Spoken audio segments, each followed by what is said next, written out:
आपका एक बार फिर से स्वागत है हमारे चैनल श्री विरूपाक्ष सरकार पर। आज मकर संक्रांति के पर्व पर हम विरूपाक्ष सरकार की तरफ से आप सभी को बहुत बहुत शुभकामनाएं देते हैं। आज है 14 जनवरी।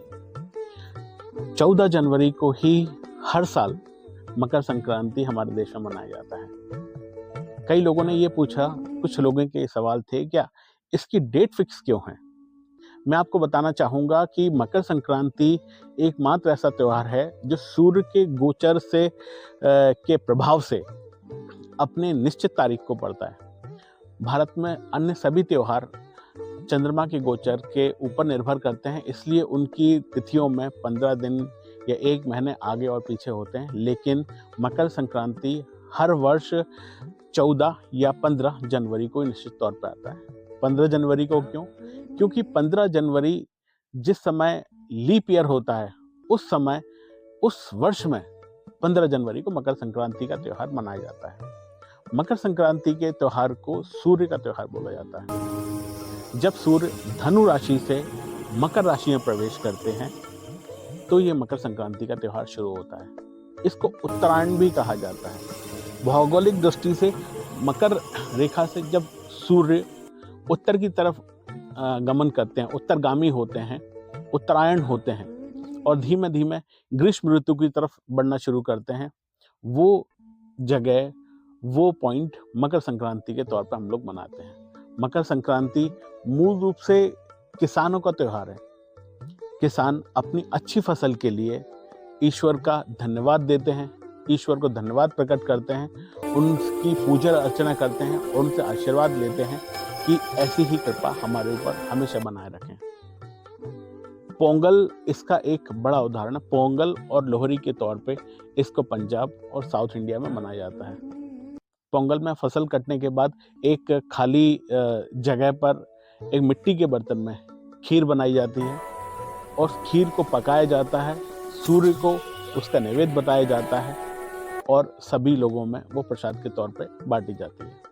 एक और धार्मिक कथा कही जाती है कि मकर संक्रांति के दिन ही गंगा नदी भागीरथ के पीछे चलते हुए कपिल मुनि के आश्रम से होते हुए सागर में मिली थी और इस जगह को गंगा सागर कहा जाता है।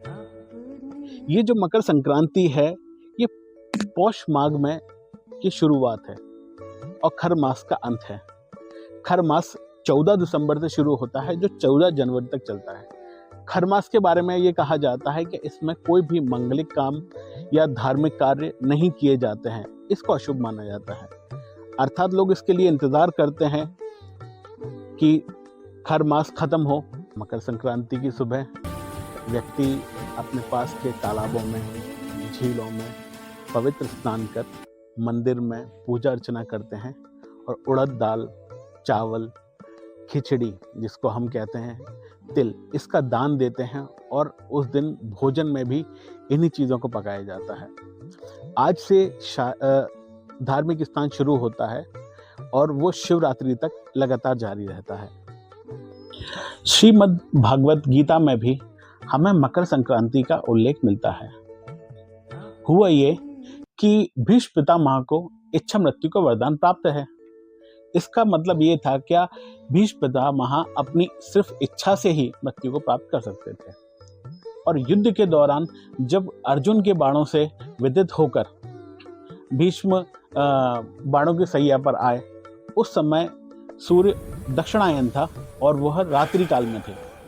इसका मतलब ये था कि यदि इस समय भीष्म जीवन को त्याग देते और मृत्यु को प्राप्त करते तो उन्हें मोक्ष की प्राप्ति नहीं होती। इस वजह से उन्होंने प्रतीक्षा की सूर्य के उत्तरायण होने की और जैसे ही मकर संक्रांति का पर्व आया और सूर्य उत्तरायण हुए, भीष्म ने इस इच्छा से क्या उन्हें जीवन के चक्र से मुक्ति मिल जाएगी और उन्हें मोक्ष की प्राप्ति होगी, अपने जीवन का त्याग किया, अपने प्राणों को उन्हें त्याग दिया।